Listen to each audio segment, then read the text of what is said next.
Hello, everyone, and welcome to Life Hacks for Working Moms, the podcast that helps you overcome the overwhelm, embrace the chaos, and cultivate a life you love. My name is Megan Strand, and it is always a good day when I'm here with you. Thanks so much for tuning in. Today, I am beyond excited to talk about something that is on my personal short list, and that's volunteering abroad with your family. Joining me today is Dave Santulli, founder and executive director of United Planet, which is an organization that offers volunteer opportunities in 35 countries. Hey, Dave. Hi, Megan. Great to be here with you. Why don't you start off by telling us why you founded United Planet? Where did this idea come from? I think it comes from my life experiences, traveling and living in different countries and reflecting back on my life and realizing how much I learned from stepping beyond my comfort zone and my own borders and going out and exploring the world and meeting people from different countries and cultures. How many countries have you personally been to? Well, that's another great question. Over 100. Wow. Did you start that at an early age or when you were an adult? Well, my first experience was when I was around 14, and I went to the Soviet Union. I was studying Russian and had a chance to go with my that's cool. Russian class to the Soviet Union. And once I had that experience and understood how different the world is from where I grew up, I was hooked. And I just had this passion for exploring the world ever since. Wow, that's fantastic. Well, you have a ton of different types of volunteers opportunities at United Planet. Can you tell me specifically about your family volunteering program? Sure. We have a variety of options for families with children 5 years and up, and most of them are focused on opportunities to spend time with other children in other parts of the world, which is a really meaningful experience. Yeah, absolutely. And I love that you said spending time with other children, because for me, it's hard to introduce your kids to service opportunities because so many of them are one step removed from, whoever the end beneficiary is. And it's sometimes hard for them to grasp that concept of, I'm a kid and I can help another kid. Right. We've actually found that many of our orphanages that we work with in different countries are actually really excited to have families come over so that their children can meet children from other countries. It's a very special experience for the orphans as well. Oh, that's awesome. So talk a little bit more about these programs. So what happens when you go on one of these trips? Like where do you stay? Are you staying with a family? Are you staying in a tent? Like what happens? Where are you? There are some options. And one of the very interesting options is the option of staying with a host family, which we find is one of the most special parts of the experience, and families generally love that. So in many countries, you can stay with a host family. And in some countries, for example, Romania, you can stay right at the orphanage itself. They have housing there. So it's kind of like staying in an extended host family where you're part of the entire community. So those would be the two main options for families. What happens? What can people expect once they get in country? Like, is it just like, here's a map, good luck, here's where the orphanage is? Well, we like to create this very authentic and immersive experience that's also well supported. So we help give some guidance and introduction to travel agents to assist with the arranging of the air tickets and the flights. But once you arrive in country, we have country coordinators in each country, and you're picked up at the airport, taken to the project, given an orientation, and you begin. We also have some different cultural activities that you take part of throughout the experience, some language lessons, some excursions. So in country, you're well supported and either staying at the project or with the host family. That's awesome. And it's nice. Yeah.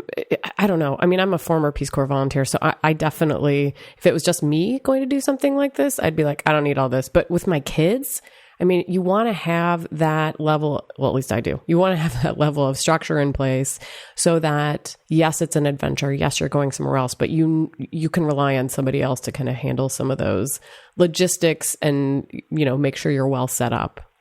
Yes, that's right. So when you're volunteering, let's say at an orphanage, since you brought that up, do you volunteer all day, every day? Like, are you there 6 a.m. to 6 p.m.? Like, how does that piece work? Right. Well, what we really try to do is understand the interests and the needs of, let's say, the family. Yeah. How old are the children? What types of activities would they like to do? What types of activities would the parents like to do? And then we also match that with the needs of our orphanages. So what kinds of projects are going on at the time? Are the children in school during certain times? Oh, okay. That makes sense. It depends a little bit on the time of year. And then we match them with those kinds of projects. So most of the families love spending time with the children, doing different activities, supporting with homework. Just spending time playing with them is a really wonderful experience.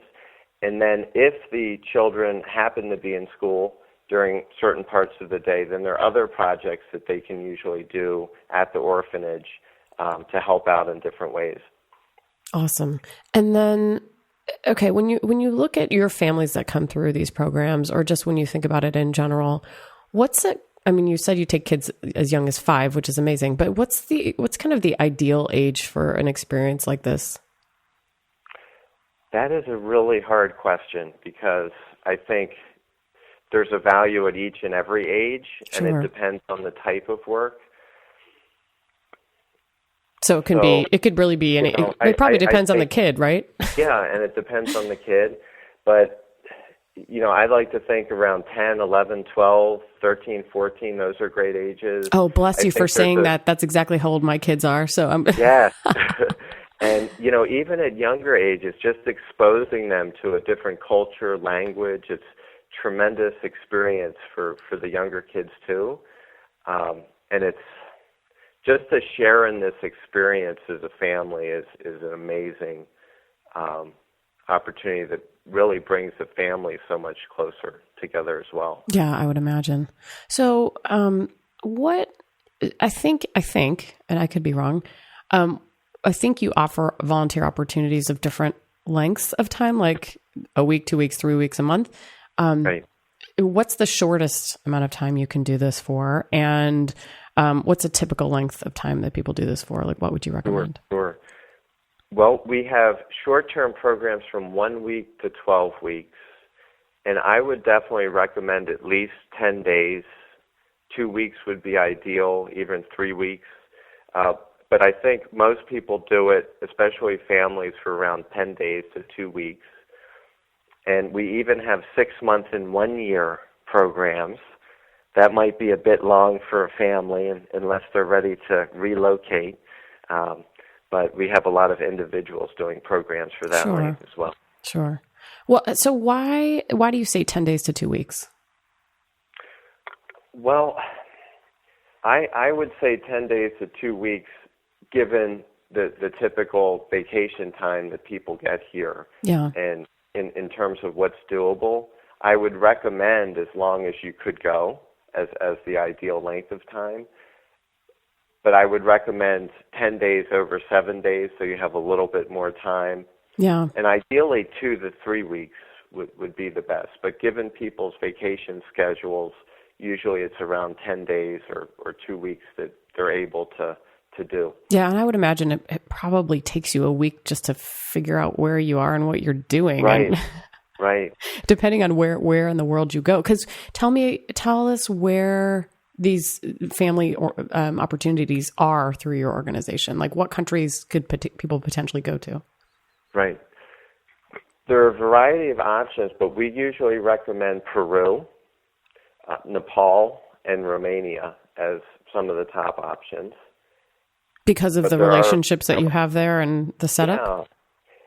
Yeah. Because these are programs that have a strong infrastructure, wonderful setup, and opportunities to work closely with children. Right. There's some other opportunities, for example, in Costa Rica and other places that might be more environmental in nature, where you get to interact with the environment and that kind of thing. But we find that most families really love that interaction, especially with children. So these are our top recommendations for families. Tell me Nepal, and Romania. Yeah, no, that makes perfect sense. And I think those are the three you have up on your website too. So people can take a look at those. We'll put the link there. But talk a little bit about, you sort of alluded to it, but like what do families find when they volunteer together? Like what feedback do you get after a family has done a trip like this? I find that the most valuable feedback is how close they become as a family through this experience. There's one layer of experience of this life-changing experience that they share together, exploring a new culture, meeting people, volunteering in the society. On so many levels, it opens everyone's eyes. But to share in that experience together is really magical. And just having that quality time together is something very special as well, to have this incredible growth experience and to share that together. That's one of the most beautiful things about the experience in my mind. Yeah, I'm sure. What do you hear from people about, like when you get inquiries online or wherever, when you talk to people with a family, like what are their biggest hesitations before signing up for something like this? Like what do people commonly say? Oh, really want to do this, but not sure about whatever. Yes. Well, we hear a lot of families say, how are my children going to deal with the flights? Maybe we haven't been on a flight that long before. How can they deal with that? Are they going to be okay with the travel and that aspect? And what we find is the children love the adventure. And they it's also not the love children, the it's the movies. parents. They also love the movies on the airplane. So they usually find ways to entertain themselves, and it's a wonderful sense of adventure that children have, and they usually do just fine. Oh, I'm sure. What else? Because that's interesting you say that's totally not what my personal reservation would be or my hesitation would be. What else are you hearing from people? Well, sometimes we have questions about safety or food, these kinds of issues. And we have a strong process in place to address safety. We do a lot on the preventative side, assessing the locations. We have a long history with the families we work with, do a lot of training of our country coordinators. And then we also take part in education of the volunteers. We have pre-departure training that we do for all volunteers. And we also have training that we do, as I mentioned, of our country coordinators. And then we have a very strong set of emergency protocols in case there are, any situations. But we've been very fortunate in that regard, and we do our very best to choose safe locations as well. And if there's anything that the people do say about the food is that it's incredibly delicious. So that's something we hear concerns about the food on the front end, and when they come back, they say, wow, we have a new family away from home in Peru or Nepal, and we miss the cooking there. Well, it's interesting you bring that up because that's actually, I would imagine that is probably one of the top concerns for parents. And it's interesting because I actually wouldn't have thought about that. So how does that work? So if you're staying with a host family, I'm assuming they provide food for you, but what if you're staying like in Romania at this orphanage on site? Like how does that work? I was thinking about Romania because I was just there in November. Oh, awesome. And it's just as good as home cooked food. So it's like the food that the kids really are eating home cooked food. in The the meals orphanage? are phenomenal, and traditional Romanian dishes, really delicious, fresh vegetables. They grow a lot of their vegetables right there at the orphanage, and so you feel like you're almost on a farm having that fresh kind of food. that you'd have there, and they do a really nice job with their meals. We could really learn a lot from some of these organizations, right? Like, because in the United States, our meal programs for schools, for example, are horrendous. Yes. And it sounds like in Romania at the orphanage, they're actually feeding these kids healthy food. And that was my experience too when I was in Costa Rica a handful of years ago, working with kids at a special education school. They cooked everything on site, but it was all home cooked. So I love that. Yes. And this is a very special orphanage because it's a privately run orphanage that takes both children and women and even some elderly people who can't be accommodated at the state-run orphanages, and really gives them just outstanding care and has a lot of their own programs to raise the food and be self-sustainable within the orphanage. So I think that is a very special arrangement, and one that we could definitely learn a lot from. Yeah, no, that's fascinating. Talk a little bit about the types of families that go on these programs. You and I were chatting a little bit before the episode, and I was really pleasantly surprised to hear some of the examples of people that have done these trips. Yes, it's really across the gamut. We have grandparents going with grandchildren, extended families going where we've had 10 or more people going. We might have a father and daughter going, or the full family, parents and children.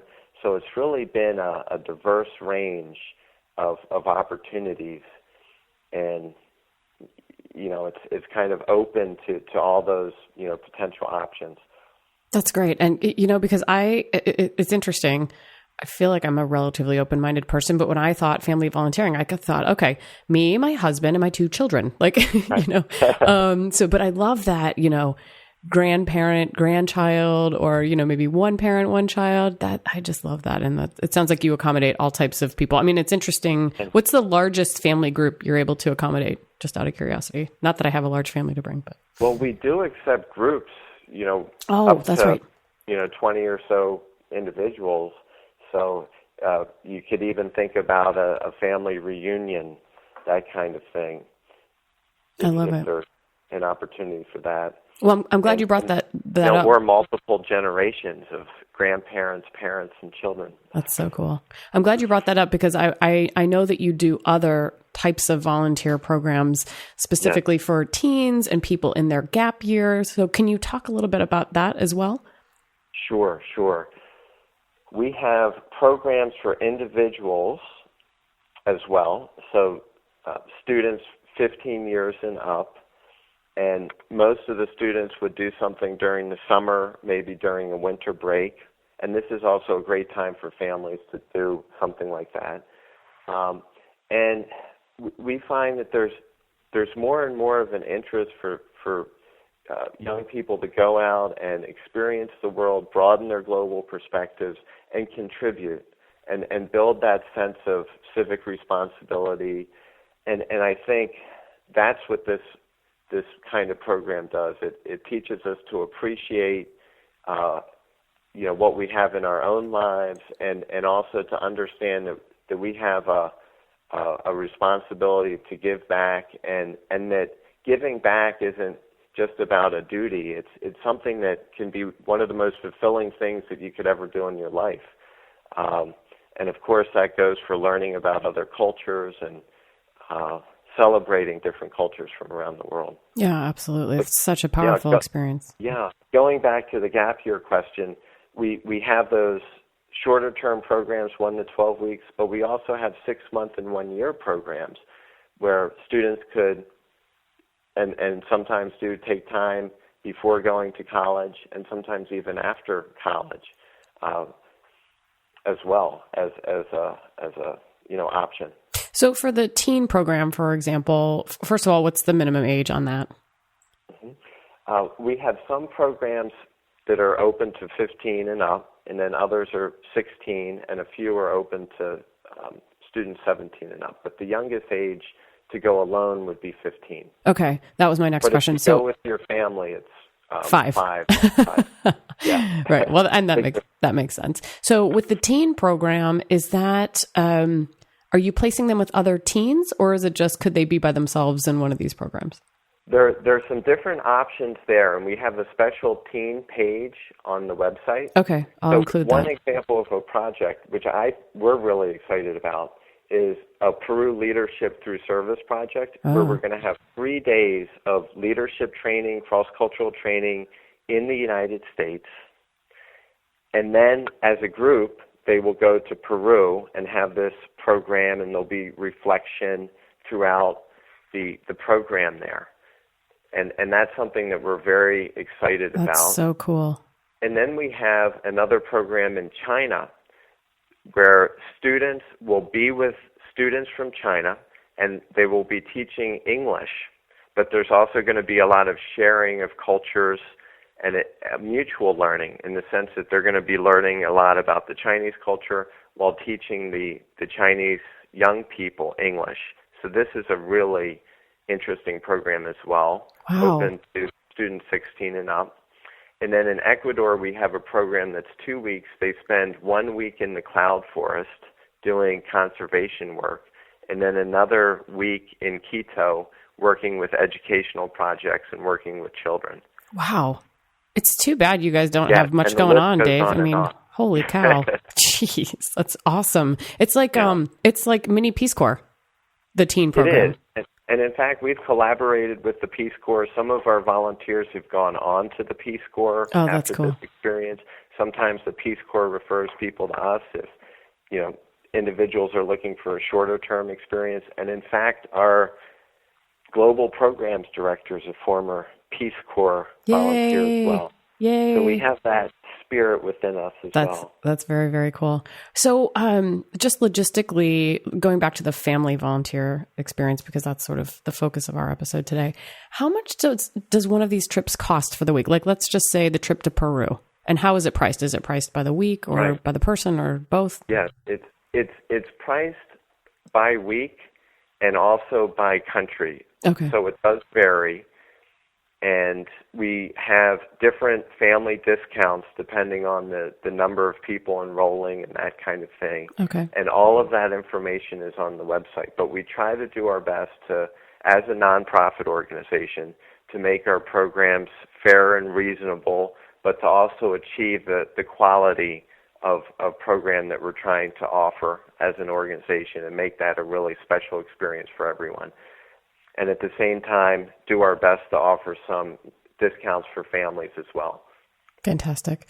Okay, well, we've got lots of links to put into the show notes today, which I will definitely do. So where can people find out more about United Planet and all of these great programs you've been talking about today?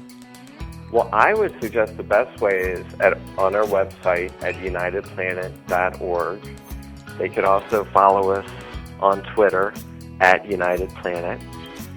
But most of the information is on the website, unitedplanet.org, as well as our contact information. So I suggest that anyone give us a call and talk with us about their interests, and we'd love to work with them.